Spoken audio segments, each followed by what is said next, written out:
اسی طرح مشاجرات صحابہ بنو امیہ والے مسئلے پر اب بس کرتے ہیں، ہم لوگ بھی سن سن کر تھک چکے ہیں۔ ہاں تو نہیں، وہ میں تو کبھی بھی کوئی بات کرتا ہوں تو ریبٹل کے طور پہ کرتا ہوں۔ آپ تھک چکے تو آپ قرآن کلاسز دیکھیں، 344 ہیں، اس کے بعد بھی 130 ریکارڈ ہو چکی ہیں، آپ دوسرے ٹاپکس دیکھیں۔ آپ کے انٹرسٹ کیا نہیں ہے نا، بعض لوگ تو کہتے ہیں اور کھول کے بیان کرو، میں نے تو ہر ٹاپک بیان کرنا ہے۔ کئی لوگ میری رفع الیدین کی بات سن سن کے تھک چکے ہیں، کہ یا علی مدد کو شرک کہنے کی بات سن سن کے تھک چکے ہیں۔ ہو سکتا ہے یہ پرچی لکھنے والا نہ تھکا ہو اس بات سے، تو آپ جس فیلڈ سے تھکے ہوئے تو آپ کو کس نے کہا آپ سنیں؟ باقی ہمیں کوئی شوق نہیں آتا۔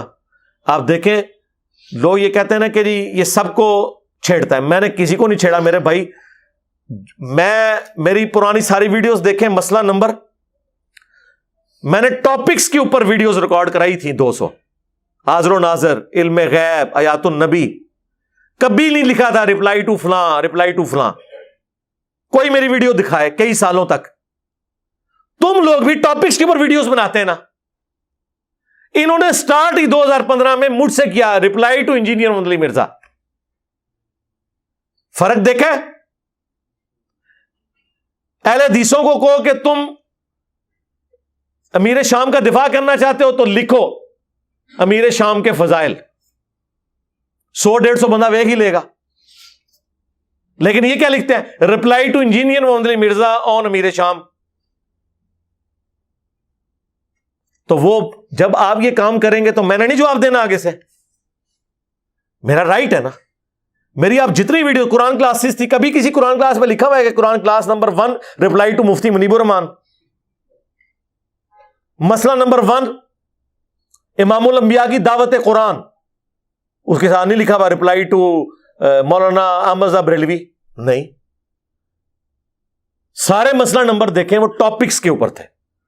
یہ جب 2015 میں انہوں نے میرے خلاف بائی نیم ویڈیوز بنائی، میری تصویر کے اوپر کانٹے لگائے، تو سرکار یہ تو نہیں ہوگا کہ آپ کے اوپر لوگ بات کریں، سچائی کہنے پر آپ کو مجرم ٹھہرائیں اور میں خاموش ہو کے بیٹھ جاؤں گا؟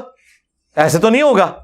تو پھر میں نے ریپلائی ٹو شروع کیا، اور پھر جب یہ سلسلہ شروع ہوا تو اس سلسلے میں پھر جو بھی دین کا کسٹوڈین بن کے سامنے آیا اور اس نے دین کا مذاق اڑایا تو پھر میں نے اسے ریپلائی کیا۔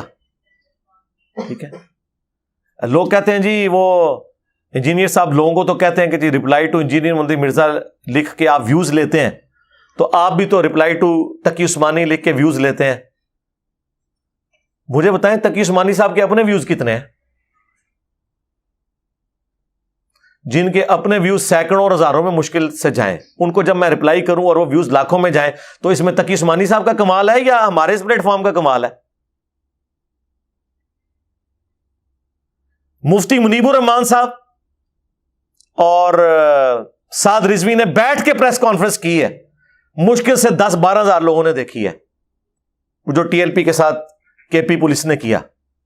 ہماری ویڈیو جو ہے 30 سے 35 گھنٹوں میں 1 لاکھ کراس کر گئی ہے۔ تو آپ یہ کہیں گے میں نے ان کے نام کے اوپر ویوز لیے ہیں، اور جن کو خود اپنے ویوز نہیں مل رہے ہیں ان کے نام پہ مجھے کہاں سے ملنے ہیں؟ تو یہ بات غلط کر رہے ہیں۔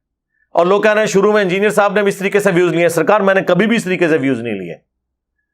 ہماری ہمیشہ ویڈیوز شروع سے جو آ رہی ہیں، آپ میری ابھی ویڈیو اپلوڈ ہے، انڈیا اور پاکستان کے بزرگوں کی 19 گستاخانہ عبارات کا تحقیقی جائزہ، کسی بزرگ کا نام نہیں لکھا ہوا، کسی کی تصویر نہیں لگی ہوئی ہے، جا کے دیکھیں اس کی ویورشپ۔ اصالہ ثواب کے اوپر مسئلہ 74 ہے، 2 ملین کراس ہوا ہے، اس کے اوپر کسی کی تصویر نہیں لکھا ہوا ہے اصالہ ثواب کے طریقے۔ یہ تو ریپلائی ٹو میں نے آپ لوگوں کی وجہ سے شروع کیا ہے۔ جب آپ کے لوگوں نے میری تصویروں پہ کانٹے لگا کے مجھے ریپلائی کیا ہے تو میں تو اپنا رائٹ رکھتا ہوں، پھر میں نے ان کی تصویریں لگائی ہیں۔ رفع الیدین پہ میری ویڈیو ریکارڈ ہوئی ہے، بتائیں میں نے کس مولوی کی اس میں تصویر لگائی ہوئی ہے؟ رفع الیدین سے متعلق فرقہ وارانہ نظریات کا تحقیقی جائزہ، اتنی سمپل اردو لکھی ہوئی ہوتی تھی، نہ کسی مولوی کی فوٹو ہوتی تھی، نہ نیچے رومن میں کسی کو ریپلائی ہوتا تھا۔ اس ویڈیو کی وجہ سے جب آپ کے مولویوں کو پسو پڑ گئے کہ ان کے فرقے کے لوگ ان کو چھوڑ کے چلے گئے، پھر آپ لوگوں نے مجھے ریپلائی کرنا شروع کیا، تو سرکار پھر میں تو آپ کو پتا ہے، ہاں نہ تو انہوں پتہ ہی نہیں تھوڑا واسطہ کس بندے نال پہ ہے۔ تو میں نے پھر اس رپلائی کے اوپر رپلائی کیا ہے. مجھے کوئی یہ نہ کہے کہ میں نے کسی کی تصویر لگا کے ویوز لیے ہیں. میں یہ دعویٰ کر سکتا ہوں کہ مولویوں نے میری تصویر کے اوپر ویوز لیے ہیں. اب اگر میں لگا رہا ہوں یا میں ان کو رپلائی کر رہا ہوں تو ان کی باتوں پہ ہے, اور میرا ٹریک ریکارڈ ہے. سرکار یوٹیوب تو نہیں جھوٹ بولتی نا. جائیں 12 سال پرانی میری ویڈیوز دیکھیں, مجھے کبھی کسی مولوی کی تصویر دکھائیں, کسی ایک مسئلہ نمبر کے اوپر دکھائیں. آپ لوگوں نے فتوے لگائے, آپ کے مولویوں نے. پھر میں نے رپلائی کرنا شروع کیا کہ یار اب یہ ایک بندہ بولا ہے. اب مجھے ایک بندہ سعودیہ میں بیٹھ کے کہہ رہا ہے ایران کے ٹکڑوں پہ پلنے والا جانور, اور خود سعودیہ کی تنخواہ لے رہا ہے, اور وہ پائلٹ ہے ایک فرقے کا, ٹھیک ہے, اور وہ اپنے باپ کی عمر کے بندے کو گالیاں نکال رہا ہے, مولانا اسحاق صاحب کو, ٹھیک ہے, اور کیسی غلیظ زبان استعمال کر رہا ہے وہ, نطفے اور فلاں فلاں. تو وہ اہل سنت میں سے لوگوں کو خریدتے ہیں جنہوں نے لبادہ اہل سنت کا پہنا ہوا ہوتا ہے, اور حقیقت میں وہ رافضیت کے گندے نطفے ہوتے ہیں, جس کی بہت ساری مثالیں ہمارے سامنے موجود ہیں. اسحاق جھال والا مردود اسی قسم کے انسانوں میں سے تھا. انجینئر مرزا مردود اسی قسم کے انسانوں میں سے ہے. رافضیت کے پیسوں پہ پلنے والا, ایران کے ٹکڑوں پہ پلنے والا یہ جانور صحابہ کے بارے میں اپنی زبان گندی دراز کرتا ہے, اور حقیقت میں اس کا من پلیت ہے, اس کے ماننے والے اس سے بڑے پلیت ہیں. تو میں خاموش بیٹھا رہوں گا؟ تو منجی ٹھکوائی ہے نا اس نے اپنے فرقے کی, تو ٹھوک دی. تو یہ ذہن میں رکھیے گا, یہ لوگ بولے ہیں کراچی کے مفتی صاحب جن سے اب صلح ہو چکی ہے, اس لیے وہ اب, ورنہ کل مشین پہ انہوں نے چڑھا ہونا تھا جو مفتی صحیح چڑھا ہے المونت کے مسئلے میں. اب ہم نے نیا بندہ ڈھونڈ لیا. اس بندے نے 2017 میں پہلی دفعہ جب یوٹیوب پہ ایسا دیکھا یار سب سے زیادہ ویورشپ کس کی, انجینئر صاحب کی, اس نے ایک ویڈیو چڑھا دی انجینئرنگ فرقہ. یاد ہے آپ کو 2016-17 کی بات ہے. میں تو جانتا بھی نہیں تھا یہ بندہ کون ہے. جب وہ ہوا تو وہ اس کی ویڈیو لاکھوں میں پہنچ گئی. اب میں نے کہا یار دیکھو, اندازہ کرو, جو بندہ فرقہ واریت کے خلاف بول رہا ہے اسے کہہ رہا ہے اس نے انجینئرنگ فرقہ بنایا. یار یہ کون گالی برداشت کرتا ہے؟ پھر دیوبند کی منجی ٹھکوا لی اس نے. پھر میں نے المہند, اسام الارمین, یہ ساری چیزیں. مجھے بتائیں پہلے میں کب ان کتابوں کے نام لیتا تھا؟ آپ 2017 سے پہلے کے انجینئر علی مرزا کو دیکھیں اور بعد کے دیکھیں, سچویشن کا فرق ہے. وہ جس طرح کافر کہتے ہیں کہ جی مکی محمد اور تھا اور مدنی محمد اور ہے. مکے میں تو محمد صلی اللہ علیہ وسلم ان کے ساتھی ایک مظلوم طبقہ نظر آتا ہے جن کی پٹائی ہو رہی ہے, لوگ ان کو مار رہے ہیں اور وہ ہاتھ بھی نہیں اٹھا رہے, کوڑے کھا رہے ہیں, انگاروں پہ لیٹ رہے ہیں. کوئی ایک گریلا وار کر کے خانہ کعبہ شریف میں رکھے ہوئے بت بھی نہیں توڑ رہے. 13 سال تک حضور نے کعبے کی طرف منہ کر کے نماز پڑھی ہے اور اندر بت رکھے ہوئے. لیکن وہ کہتے ہیں مدینہ شریف جاتے ہی بدر, احد, خندق, خیبر, حنین, فتح مکہ, پھر غزوہ تبوک, پھر جناب حضور کی قادسیہ, یرموک, یہ وہی ساتھی ہیں جو مارے کھاتے تھے, اب پوری دنیا کو آگے لگایا ہوا ہے. تو سرکار وہ دیکھیں نا اس کے پیچھے ریزن کیا ہے. یہ فیس چینج ہوتے ہیں. اب آپ مدنی اصحاب سے یہ ایکسپیکٹ نہیں کر سکتے وہ مکے والی زندگی گزارے, وہ ٹائم ختم. حضرت علی علیہ السلام نے 25 سال سکون کے گزارے ہیں نا خلفائے راشدین کے دور میں, لیکن اپنے دور میں انہیں بڑھاپے میں 3 جنگیں لڑنی پڑ گئی. آپ کو کہ جی 25 سال سے تو آپ سکون میں بیٹھے ہوئے تھے, اب آپ کو کیا ہو گیا؟ تو پھر آپ کو بتائیں گے کہ یار مسئلہ ہوا ہے تو مجھے نکلنا پڑا ہے نا. تو یہ فیزز چینج ہوتی ہیں, اس ذہن میں رکھیے گا. تو 2017 کے بعد مزید چینج ہوئی, مینلی 2015 سے جب میرے خلاف کلپ آنا شروع ہوئے مولویوں کے, اور میری تصویر کے اوپر کاٹے مار کے, اور پتہ نہیں انہوں نے گستاخ اور یہ لکھا. دیکھیں نا یار, آپ علمی اختلاف لکھیں, ہمارا ابھی بھی دیکھیں ویڈیوز چڑھ رہی ہیں, حافظہ اللہ لکھا ہوتا ہے ساتھ. یہ مفتی سعید نے کتنی گستاخی کی حدیث کی, لیکن میں نے کیا لکھا ہے, رپلائی ٹو دیوبندی مفتی سعید حافظہ اللہ.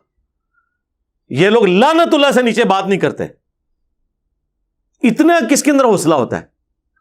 اب آپ مجھ سے یہ کہہ رہے ہیں کہ میں جو ہوں حضرت بلال حبشی کی طرح جا کے کوئلوں پر اور ریگستان کے تپتے صحرا پر لیٹ جاؤں. سرکار لیٹے رہے ہیں اتنا عرصہ. اب ہم اس وقت بدر میں کھڑے ہیں, احد میں کھڑے ہیں, بلکہ قادسیہ اور یرموک میں پہنچے ہوئے ہیں. اب تو آپ کے ہاتھی بھی ہم نے گرانے ہیں, بلکہ گرا دیے. اب آپ ہم سے وہ والی زندگی تو نہ ایکسپیکٹ کریں نا، کیونکہ معاملہ تو آپ نے خود خراب کیا ہے. بھائی کس نے کیسرے روم کو کہا تھا کہ 1.5 لاکھ کا پورا لشکر لے کے تو عرب کے بارڈر پہ آ جائے؟ نبی اسلام کو تو مدینہ شریف میں بیٹھے ہوئے تھے، اس نے ایویں بدماشی کی، اچھا یار یہ تو پورے عرب میں ایک بادشاہ آ گیا ہے اور اس نے پورے عرب پہ تو یہ لگتا ہے باہر بھی نکلے گا. وہ اس لیے سوچتے تھے کہ خود انہوں نے بھی یہی کیا ہوا تھا، تو انہوں نے کہا یہ تو انقلاب باہر ایکسپورٹ ہوگا تو ادھر ہی دبا لو. تو وہ عرب کے بارڈر پہ آ کے 1.5 لاکھ کی فوج لے کے بیٹھ گیا کہ اب بھی کلا کما کر دیتے ہیں ان کا. اور وہاں سے جناب وہ نبی علیہ السلام کے قاصد کو بھی قتل کر دیا جب حضور نے قاصد بھیجا اپنا. اور اس زمانے میں قاصد کا قتل تو اعلان جنگ ہوتا تھا. حضور 30,000 صحابہ کو لے کے نکلے، وہ وہاں سے بارڈر چھوڑ کے بھاگ گئے. پہلے وہ بدماش بنا ہوا تھا، ٹھیک ہے. جب نبی علیہ السلام نے رپلائی ٹو کیا نا، رپلائی ٹو کیسرے روم پر دم دبا کے بھاگا. تو سرکار اب آپ یہ کہیں گے جی اس سے پہلے کیوں نہیں؟ نبی علیہ السلام تو خاطی لکھ رہے تھے، صرف فوج لے کے کیوں پہنچ گئے؟ ظاہر ہے جی انہوں نے غلط حرکت کی ہے تو یہ تو ہونا ہے نا. پہلے تو ہم مسئلہ نمبر ہی ریکارڈ کرا رہے تھے، دعوت ہی دے رہے تھے. جب آپ کاٹے پھیریں گے اور آپ ونریبل کریں گے، ہمیں گستاخ کہیں گے، تو آپ کیا ایکسپیکٹ کرتے ہیں کہ میں رپلائی ٹو نہیں کروں گا؟ ٹھیک ہے، تو یہ بالکل جھوٹ بولنا بند کریں. مجھے پوری اپنی تاریخ پتہ ہے کہ کس طریقے سے کیسے کیسے چلیں. یہ سب سطحی باتیں چھوڑیں اور یہ یاد رکھیے ہمارے بھی بعض اسٹوڈنٹ لوگوں کے نظریات کے مطابق ہمیں سمجھ رہے ہوتے ہیں. نہیں، مجھ سے آ کے پوچھے تو میں آپ کو کلیئر کروں گا کہ یہاں پہ ڈنڈی مارا ہے، یہ یوں نہیں، یہ یوں ہوا تھا، پھر یوں ہوا تھا. ابھی میری ویڈیو انہوں نے کاٹی ہوئی ہے کہ جی یہ کہہ رہا ہے کہ امام کعبہ بھی قرات میں غلطیاں کرتا ہے اور کئی جگہ میرا سلپ آف ٹنگ ہے وہ اس میں لگایا ہوا ہے، اور وہ کہہ رہے ہیں دیکھو یہ خود غلطیاں کر رہا ہے اور امام کعبہ کے بارے میں بات کر رہا ہے. اور بھائی میرے تم نے وہ سلپ آف ٹنگ کاٹے تھے تو میں نے اس میں ریبٹل کیا تھا کہ غلطی کسی سے بھی ہو سکتی ہے، امام کعبہ سے بھی ہوتی ہے. اب یہ بات اور ہے اور وہ بات اور ہے. تو اس طریقے سے جو مرضی آپ کر لیں.